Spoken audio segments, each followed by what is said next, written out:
The Old Thorn mansion sat on the hill like a skeletal beast, a dark silhouette against the bruised purple of dusk.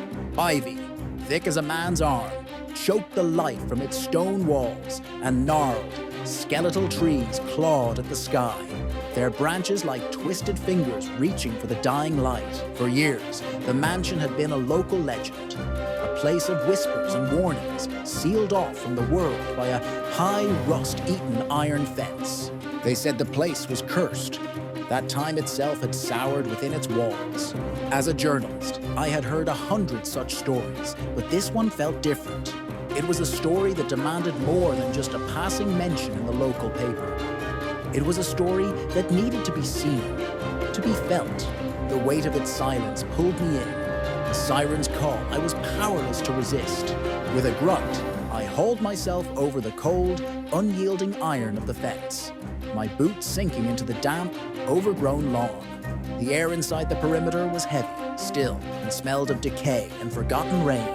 I made my way to the grand oak doors, chained and padlocked, but a smaller service entrance to the side offered a sliver of hope. The wood was rotten, and with a firm shove of my shoulder, it splintered and groaned, yielding with a sigh of ancient dust. I stepped inside, my flashlight cutting a sharp, nervous beam through the oppressive darkness. The air was thick enough to chew, filled with dancing motes of dust that swirled like frantic, tiny spirits in the cone of light.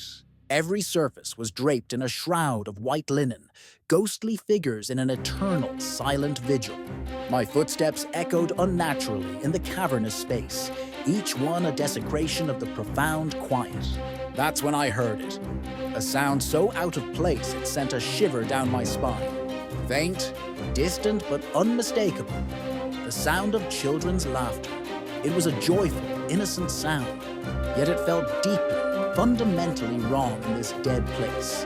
Compelled by a force I didn't understand, I began to follow it, my heart hammering against my ribs.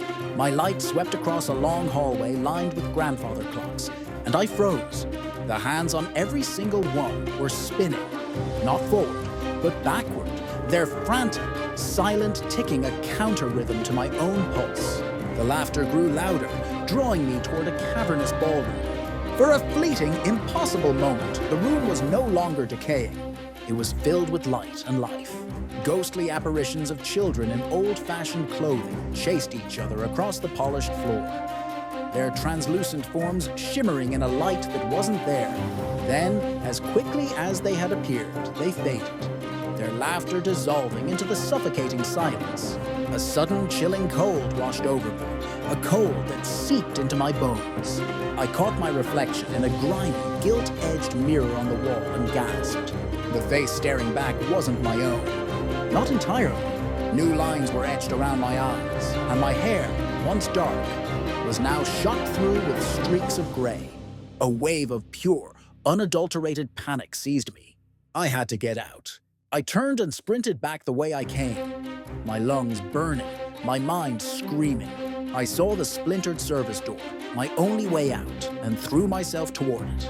But just as my fingers brushed against the rotten wood, the main front doors, the ones that had been chained and sealed for decades, slammed shut with a deafening, final boom that echoed like a tomb being sealed. The last of the evening light was extinguished, plunging me into absolute darkness. The story was here, all right, and I was now a part of it, trapped inside a house where tomorrow would never come.